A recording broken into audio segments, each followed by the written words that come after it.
বাণীর কাজ দেখে বাণীকে সিইওর পদে বসালো দাদু। হ্যাঁ বন্ধুরা, সম্পূর্ণটা জানতে ভিডিওটা প্রথম থেকে শেষ পর্যন্ত দেখতে থাকুন। ধারাবাহিকের শুরুতে দেখা যাচ্ছে বাণী আর তানিয়ার তো অ্যাড শ্যুট হয়ে যায়। অনিরুদ্ধ তখন বলছে যে দেখলে তুমি যা বলেছো সব মন থেকে বলেছো, তাই জন্য এত সুন্দর অ্যাড শ্যুটটা হয়েছে। অনিরুদ্ধ তো বাণীকে এটাও জানায় যে আজকে এই ভিডিওটা সব জায়গায় শেয়ার করে দেব, তারপর সকলে যত বেশি শেয়ার করবে আমাদের এই মশলা লোকের কাছে আরও পৌঁছাবে। আর তারপর দেখবে আমাদের এই মশলার বড় বড় হোর্ডিং রাস্তায় টাঙানো, আমাদের এই কোম্পানি ঘুরে দাঁড়াবেই, আমি বলছি। ঠিক তখনই তো সেখানে মৌলি চলে আসে। মৌলি এসেই বলছে যে স্বপ্ন দেখছো, ঠিক আছে দেখো দেখো, স্বপ্ন দেখা ভালো, এখনো তো একটা রিভিউ এলো না। সাথী তো এবার মৌলিকে সরাসরি বলছে যে মৌলি তুমি কি বলতে চাইছো। মৌলি তখন জানাচ্ছে যে সাথী আন্টি হিট হয়েছে নাকি ফ্লপ হয়েছে মশলাটা সেটাই তো জানা নেই। মৌলি তো এবার বাণীকে বলছে দেখো যদি তোমার এই মশলার জন্য আমাদের কোম্পানির উন্নতি হয় তাহলে তো আমারও ভালো লাগবে, বাট সব কিছু তো এতটা সহজ নয় তাই না। সন্ধ্যের মধ্যে তো রিভিউ আসার কথা ছিল, কিন্তু কেউ তো এখনো পর্যন্ত একটা ফোনও করলো না।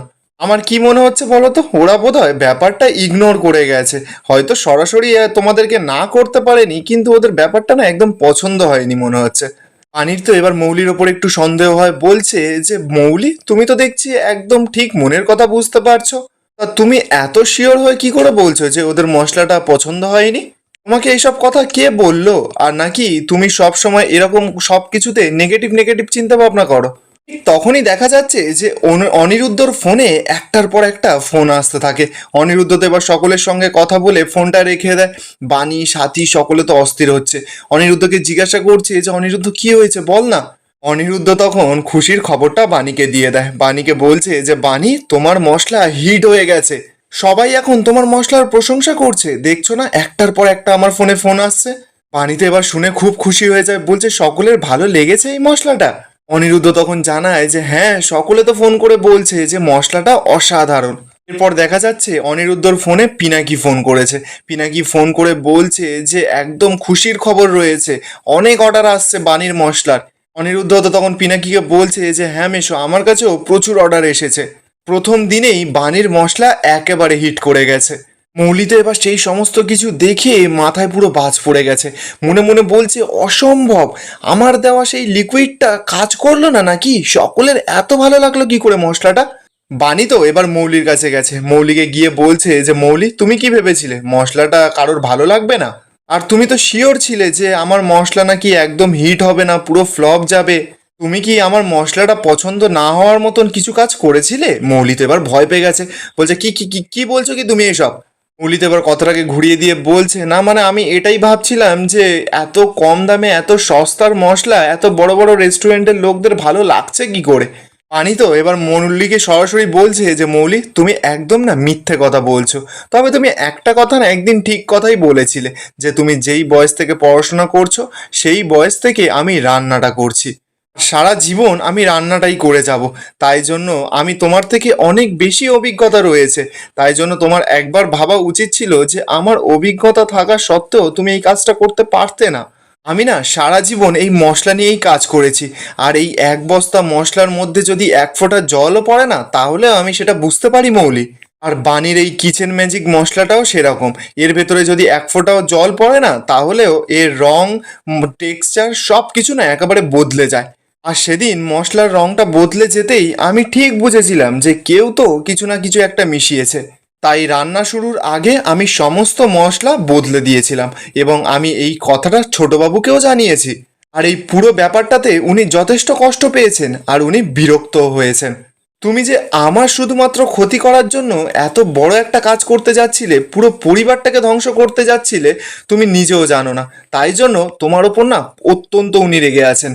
মৌলি তো এবার কথাটা শুনেই ভয় পেয়ে গেছে, চিৎকার করে বাণীকে বলছে যে হোয়াট, তুমি এই কথাটা ড্যাডকেও গিয়ে বলে দিয়েছো? মম না ঠিক কথাই বলে যে তুমি সকলের মাথাটা পুরো খেয়ে নিয়েছো, ঘুরিয়ে দিয়েছো পুরো সকলের মাথা।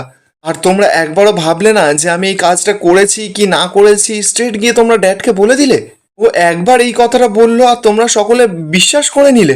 মৌলি তো এবার কান্নার নাটক করতে করতে ওখান থেকে ছুটে চলে যায়। অনিরুদ্ধ তো এবার বাণীকে বলছে বাণী পিনাকি মেশো তোমাকে সরি বলতে বলেছে। আর মৌলি ছোটবেলা থেকে সমস্ত কিছু একাই পেয়েছে, ও একার মতন সমস্ত ভালোবাসা পেয়েছে। কাউকে সেই ভালোবাসা ভাগ করে দিতে শেখেনি, তাই জন্য ও বোধহয় এরকম করছে। সাথী তখন বলছে যে হ্যাঁ, হাজার হোক উনি তো একজন বাবা, মেয়েকে ছোট হতে দেখলে ওনার তো খারাপ লাগবেই একটু। বাণী তখন জানায় যে মা আর বাবার কষ্টটা আমি বুঝতে পারি, আর মৌলিকে নিয়ে না আমার খারাপ লাগার আর কোনো জায়গা নেই।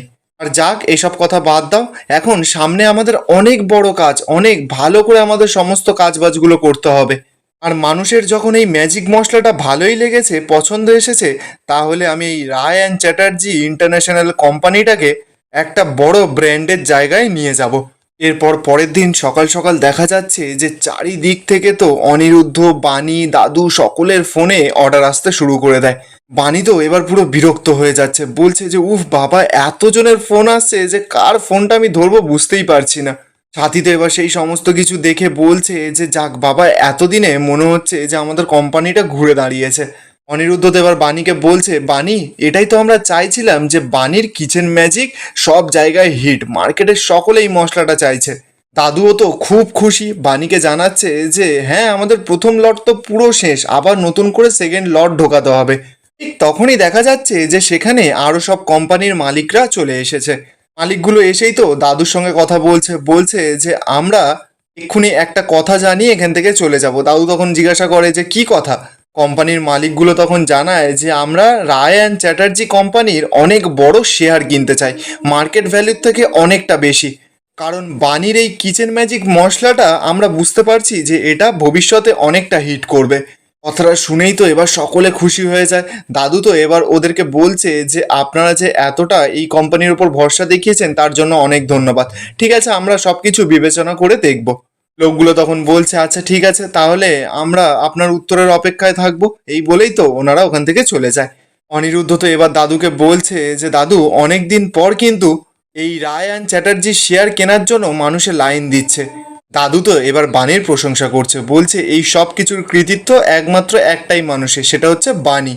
আর বাণী, তুমি শুধুমাত্র একটা মশলাই তৈরি করোনি, এই মশলার দরুন আমাদের কোম্পানি আবার নতুন জীবন ফিরে পেয়েছে। আর এখানেই আজকের এপিসোডটা শেষ হয়ে যায়। আপনাদের কেমন লাগলো আজকের ও মোর দরদিয়া সিরিয়ালের আপডেটগুলো কমেন্টে অবশ্যই জানাবেন। আর ভালো লেগে থাকলে চ্যানেলটা একটা সাবস্ক্রাইব করে যাবেন।